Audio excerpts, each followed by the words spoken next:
Di dalam segala hal, janjinya tak berubah. Apa yang sudah difirmankan terjadi saat kita percaya. Di dalam segala hal, janjinya tak berubah. Apa yang sudah difirmankan terjadi saat kita percaya. Meskipun 1000 tangan manusia menarikmu jatuh, namun Tuhan yang bela, tangannya sanggup membuatmu naik ke gunung. Percayalah, Tuhan yang bela.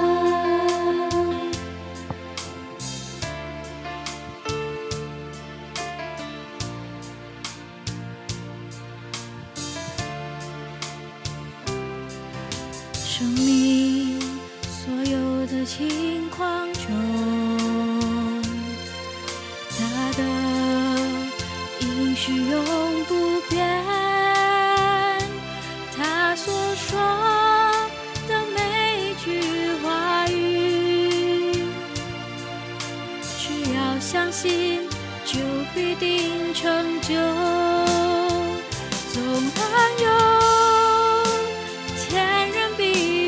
患难临到，心或死因有故，但是神会保护你，他大能双手将你高举在山顶上，只要相信神会保护你。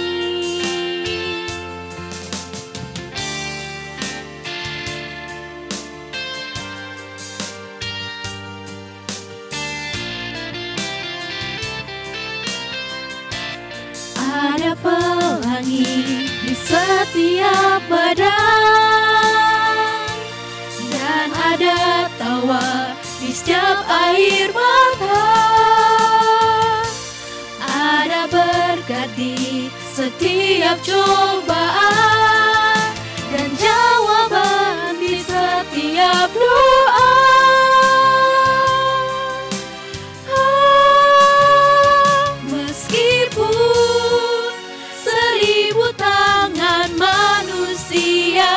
Menarikmu jatuh, namun Tuhan yang bela, tangannya sanggup membuatmu naik ke gunung. Percayalah, Tuhan yang bela. Percayalah, Tuhan yang bela. Percayalah, Tuhan yang bela.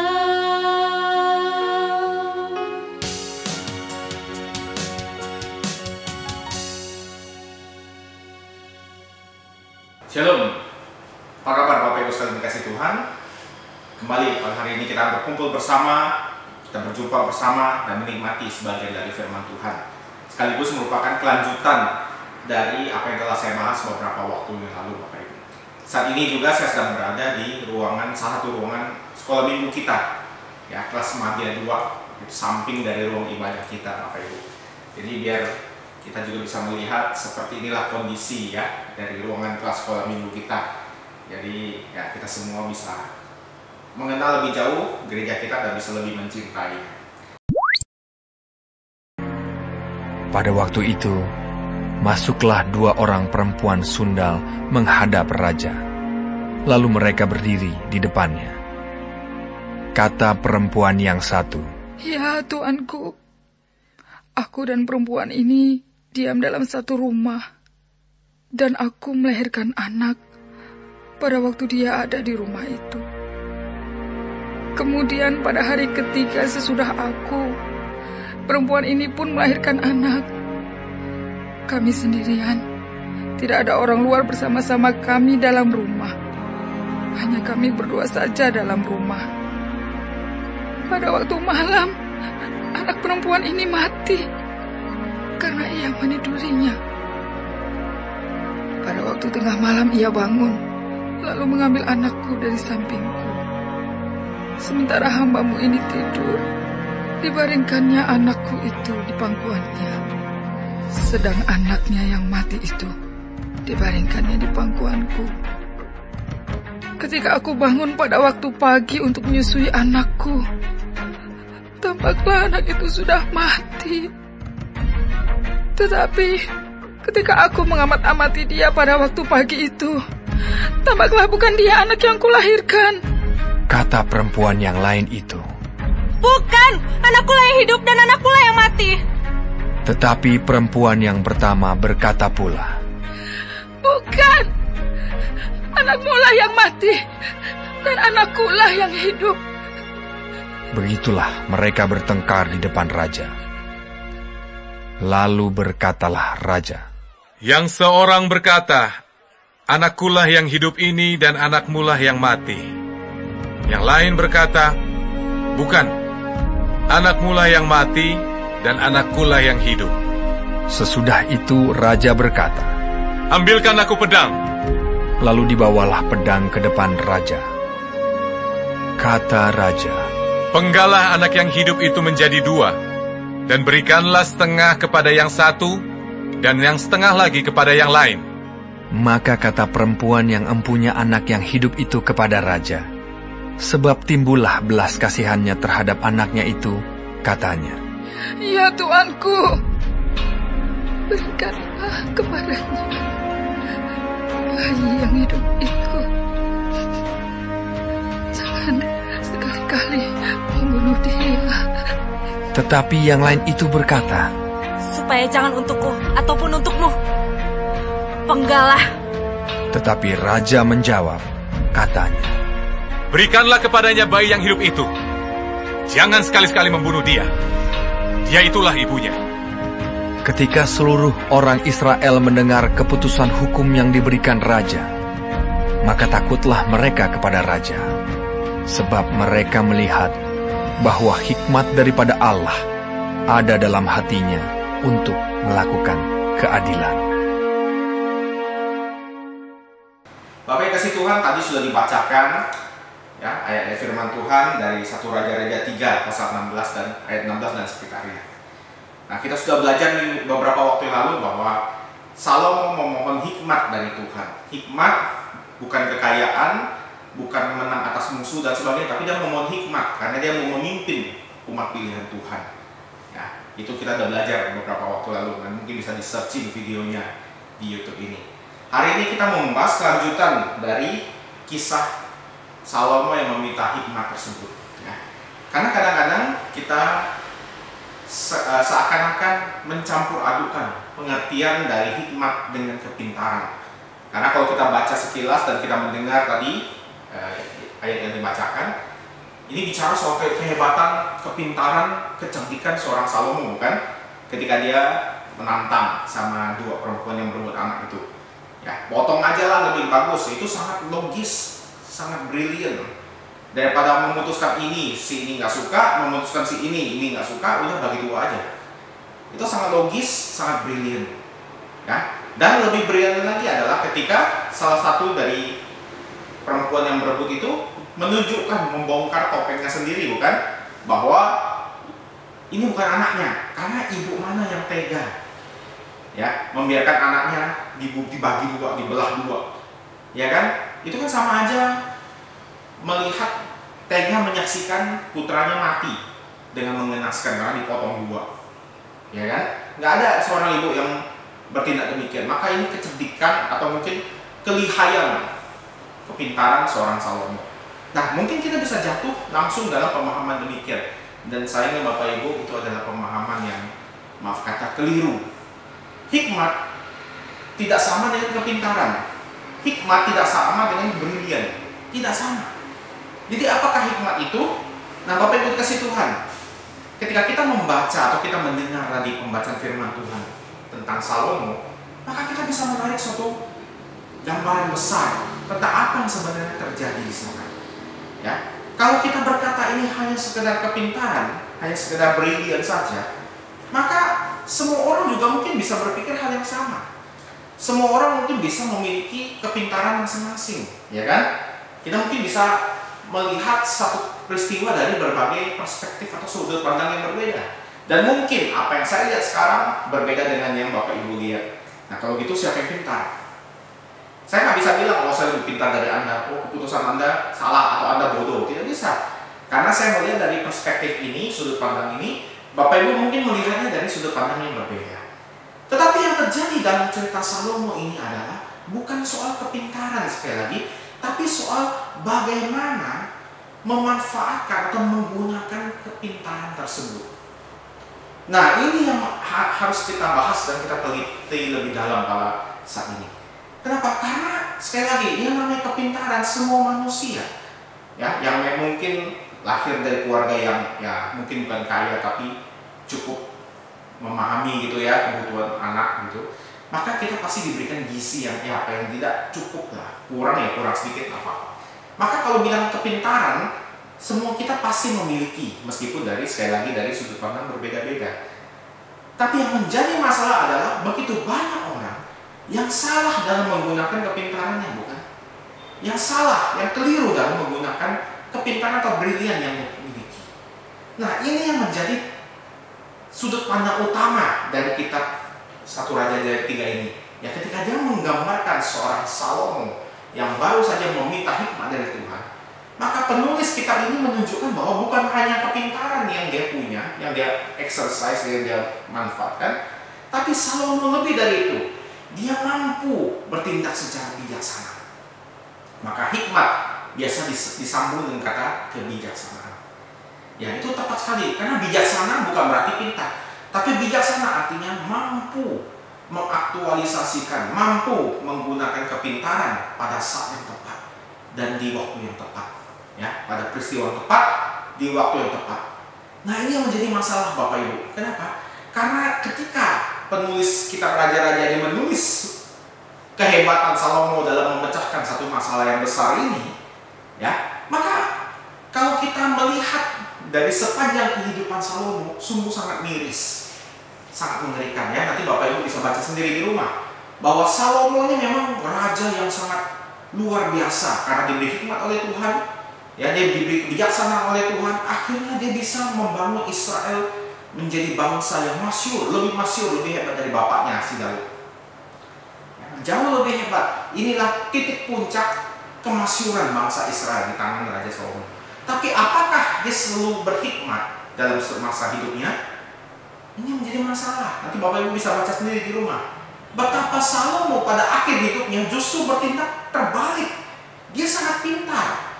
Maka disebutkan di Alkitab dia memiliki 700 atau 700 gunting atau terbalik ya Bapak Ibu, saya lupa yang tepatnya gimana. Intinya ada 1000 istri. Saudara, mungkin zaman sekarang kita mengatakan, wah, orang kawin banyak tuh istilahnya tuh tidak mampu mengontrol hawa nafsu mungkin ya.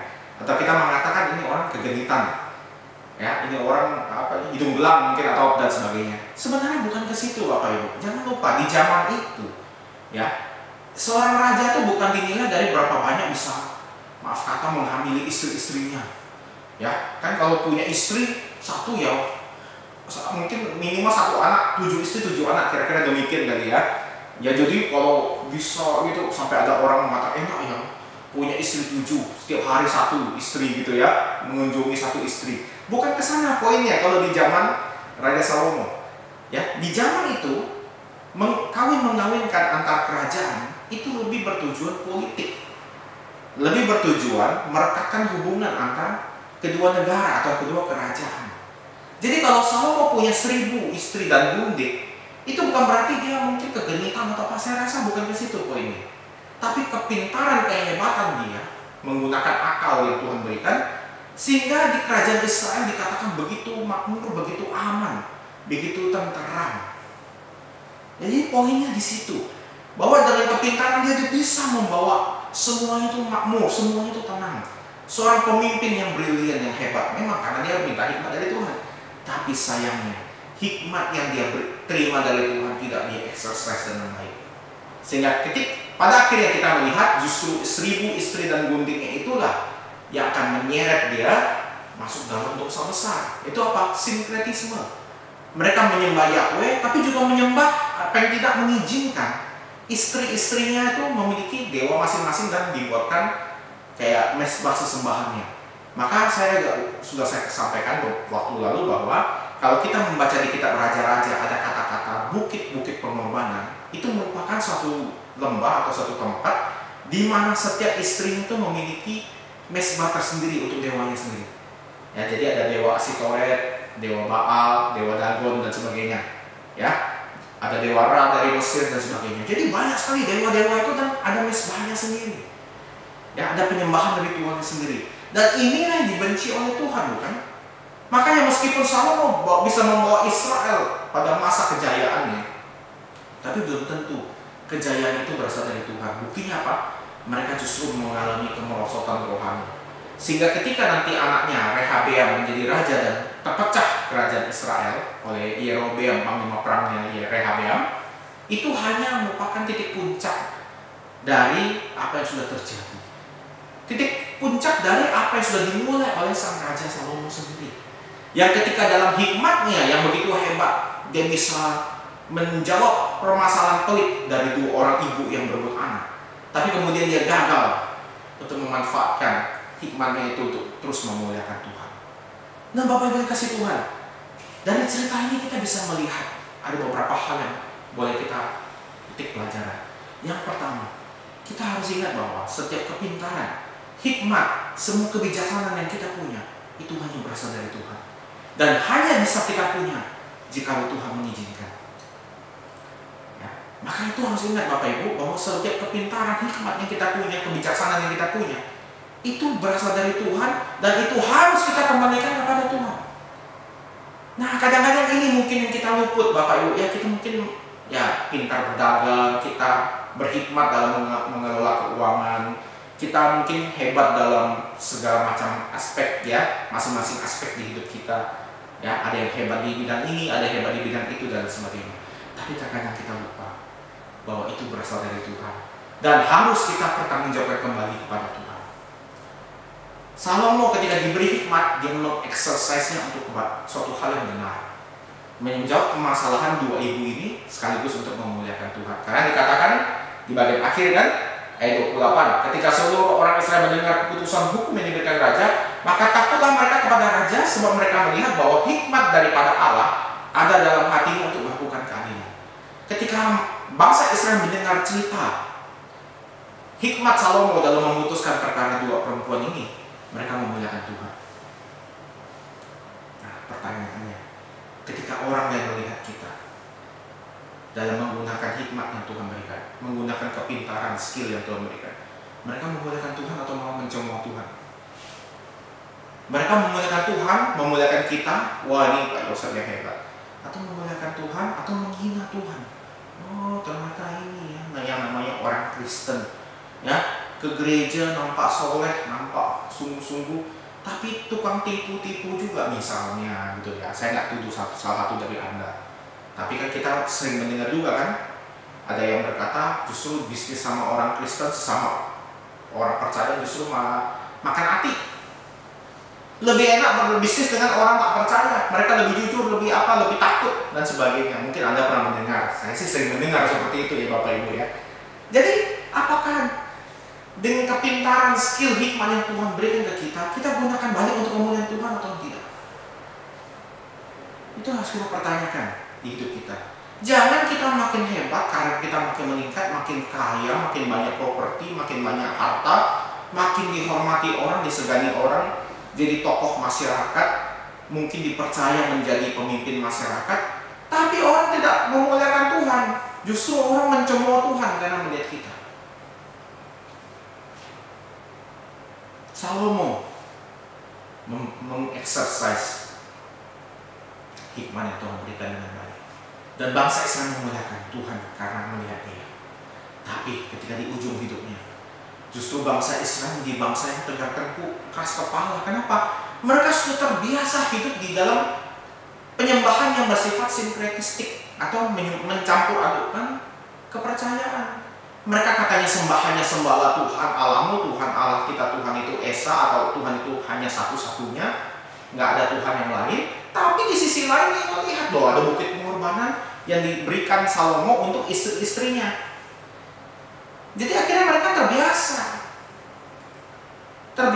ya ikut-ikutan akhirnya. Lah Salomo aja boleh, masa aku tak boleh? Kan raja boleh apa? Ya penduduk ikut. Maka hancurlah Israel gara-gara seorang Salomo. Nah, apakah hikmahnya Tuhan berkata ke kita? Membawa berkat atau membawa kehancuran? Jangan sampai hikmat yang Tuhan berikan membawa kita kepada jabatan atau posisi sebagai batu sandungan bagi orang lain, sebagai penyesat bagi orang lain. Itu yang pertama. Yang kedua, ketika Salomo menggunakan hikmatnya untuk melayani dua perempuan ini, kita perlu bertanya, kenapa ya Salomo harus memutuskan? Emangnya di seluruh Israel yang ratusan ribu, bahkan mungkin sudah jutaan penduduk saat itu, tidak adakah orang yang bisa memutuskan? Tidak adakah bawahannya yang mungkin, ya ini kan jabatan hakim ya, raja sebagai hakim. Apa tidak ada hakim-hakim yang di tingkat RT, mungkin di tingkat suku, di tingkat kepala suku, apalah? Kenapa harus sampai ke Raja Salomo?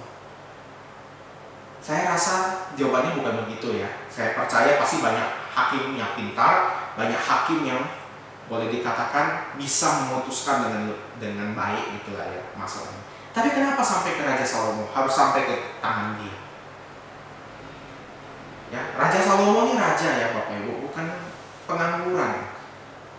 Ya, kalau saya mungkin pengangguran Bapak Ibu ya. Jadi Bapak Ibu datang ngomong saya bisa terima. Kalau kayak Raja Salomo mungkin mau ketemu harus ya nggak gampang gitu kan. Pasti ada birokrasi, ada aturannya. Nah, lalu kenapa sampai ke Raja Salomo? Saya rasa jawabannya Bapak Ibu bukan karena tidak ada yang pintar, tapi karena dia peduli. Raja Salomo peduli kepada rakyatnya. Inilah kualitas seorang yang berhikmat. Ya, dia bukan karena dia pintar, karena dia hebat, brilian, lalu dia ya sombong lah ya, istilah itu arogan. Orang pintar. Ya, ini hal kecil buat aku nggak layak. Ya ini yang kecil-kecil aja lah. Ya, yang anak buah aja yang ngurusin. Tingkat RT, tingkat suku, apalah yang ngurusin. Masa urusan gini bawa ke raja? Mungkin demikian ya Bapak Ibu. Tapi kita lihat di sini Raja Salomo berbeda.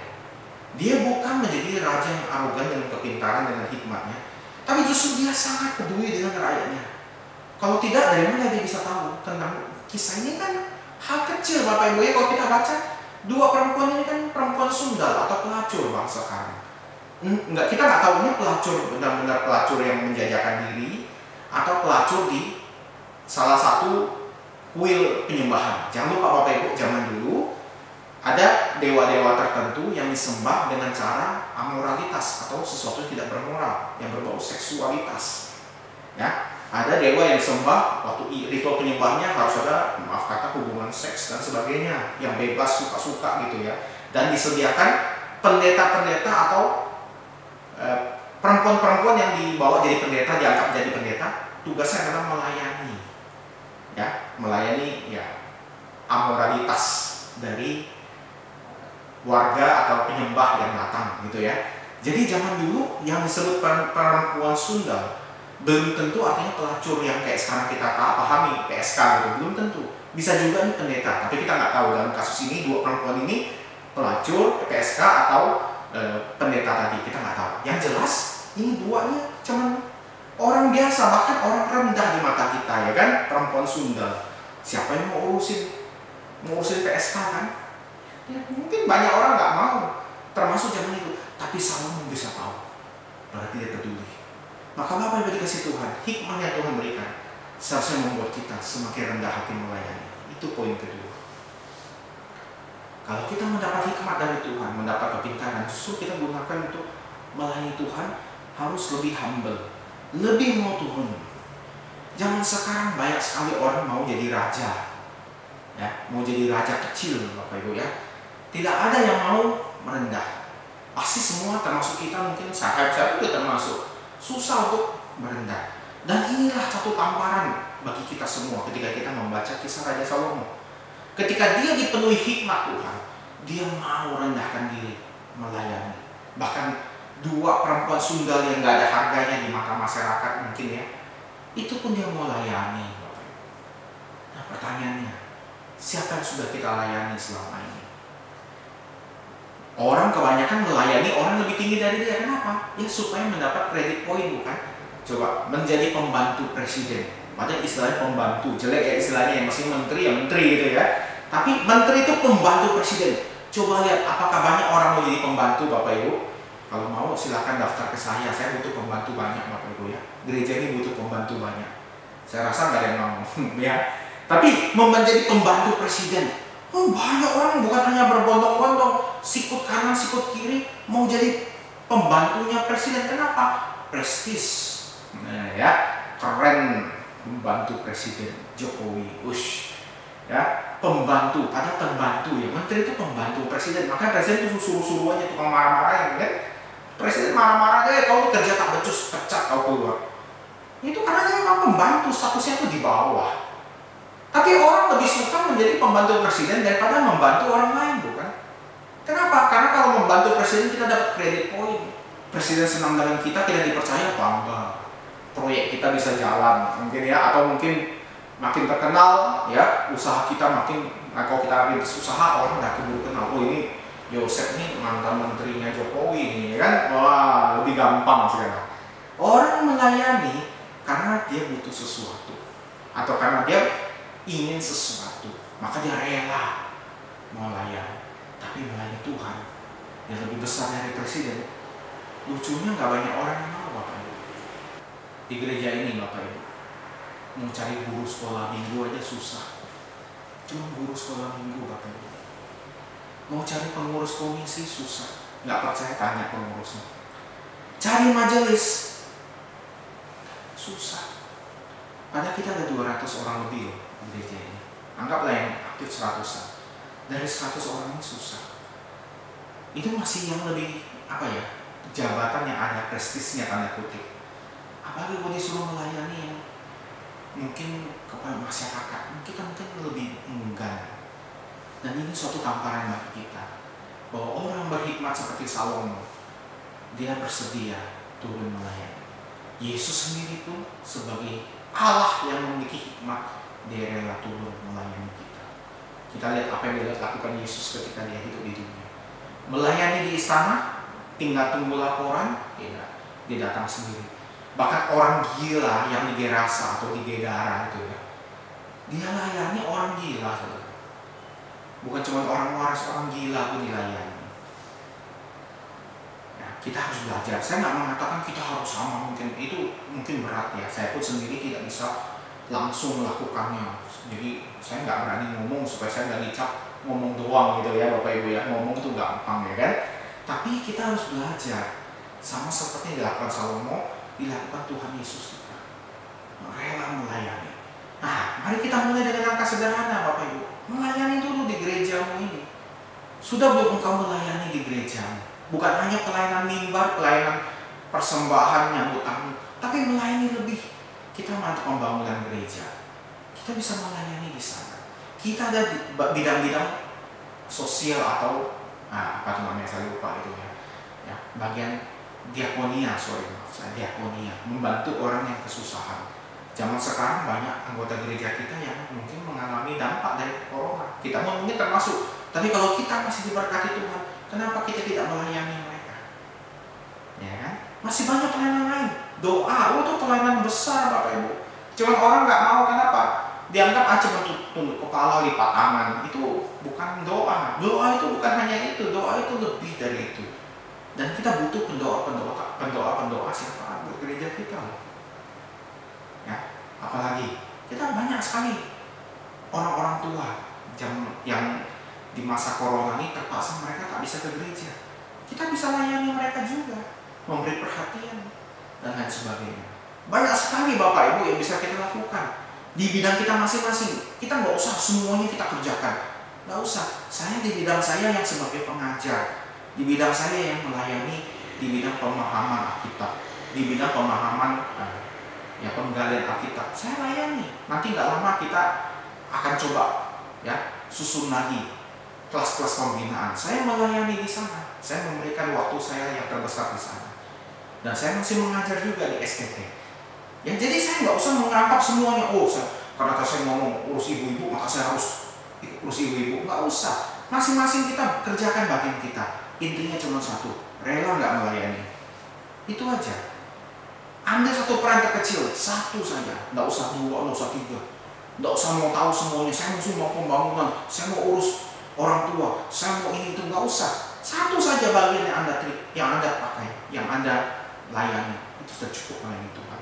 Karena dengan hikmat, dengan kepintaran, dengan apa yang kita miliki, kita harus melayani Tuhan. Mari kita belajar dari Salomo ya. Meskipun di akhir hidupnya dia jelek, tapi kita bisa belajar hal yang baik dari dia.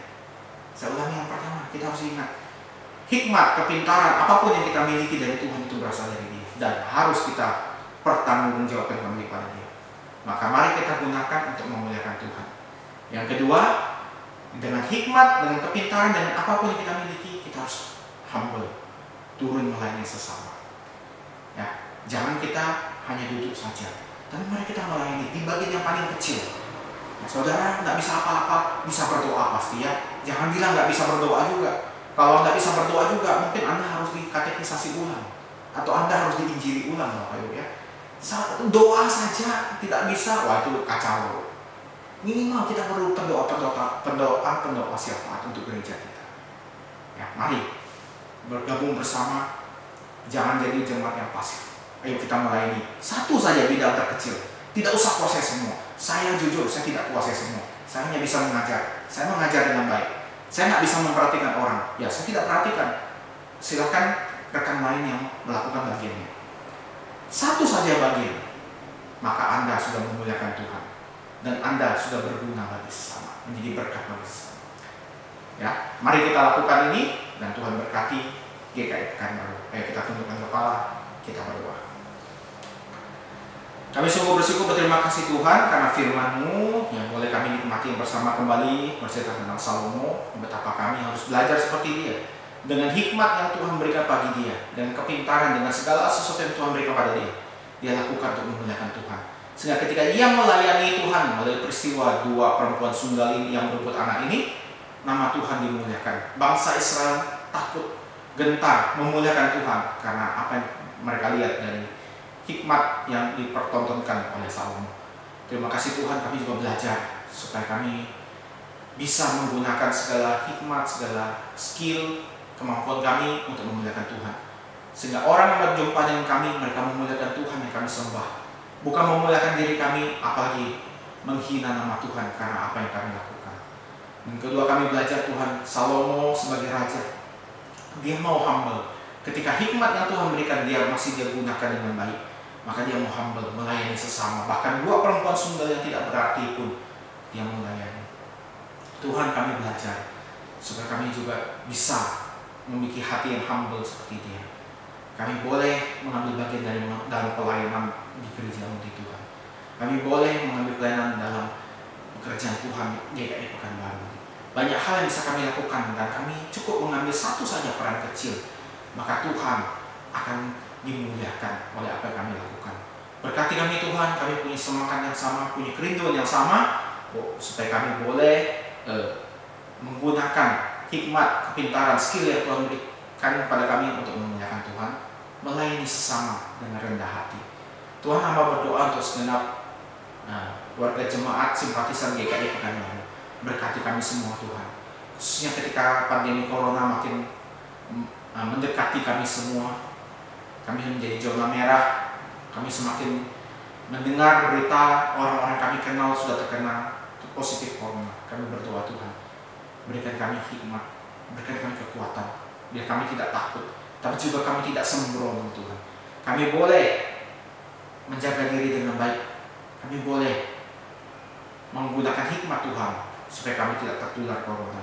Kami berdoa Tuhan sekali lagi, terus Tuhan berkati para ilmuwan, para dokter yang mencari obat, yang merawat pasien. Tuhan berkati mereka supaya mereka boleh mengerjakannya dengan baik, dan Tuhan berikan hikmat yang luar biasa sehingga mereka segera menemukan obat yang tepat, penanganan yang tepat, sehingga kami tidak lagi menjadi sesuatu yang menakutkan bagi kami. Berdoa untuk segenap jemaat yang mungkin sedang dalam kesusahan dan kesakitan, Tuhan yang berkati, sembuhkan mereka, beri mereka hikmat, beri mereka kesabaran, supaya mereka boleh menunggu waktu Tuhan yang terbaik. Bagi mereka yang mengalami masalah ekonomi, kembali kami serahkan pada Tuhan. Engkau berjanji, burung di udara, bunga di ladang Engkau pelihara, maka kami pun anak-anak pasti tidak akan Engkau tinggalkan. Berkati kami Tuhan, berkati mereka yang sedang kekurangan masalah ekonomi, biar mereka boleh terus merasakan cinta kasih Tuhan dan cinta kasih sesama kami. Tuhan, kami berdoa untuk mereka yang mempunyai masalah di rumah tangga, terus Tuhan berikan mereka hati untuk boleh saling mengasihi kembali, beri mereka hati untuk boleh kembali saling rukun bersama. Tuhan berkati kami semua. Jika di antara kami ada yang punya masalah begitu besar, boleh kami bawa pada Tuhan dalam doa-doa kami. Dengarkanlah doa kami Tuhan, beri kami kekuatan, beri kami ketabahan. Terima kasih Tuhan, Kau berkati kami semua. Sebentar lagi kami akan merayakan juga HUT gereja pada tanggal 3 Oktober. Tuhan, kami tidak bisa merayakan dengan kemeriahan seperti tahun-tahun lalu, tapi beri kami Tuhan hati itu boleh terus meriah, merayakannya dengan meriah di hati kami masing-masing, di keluarga kami.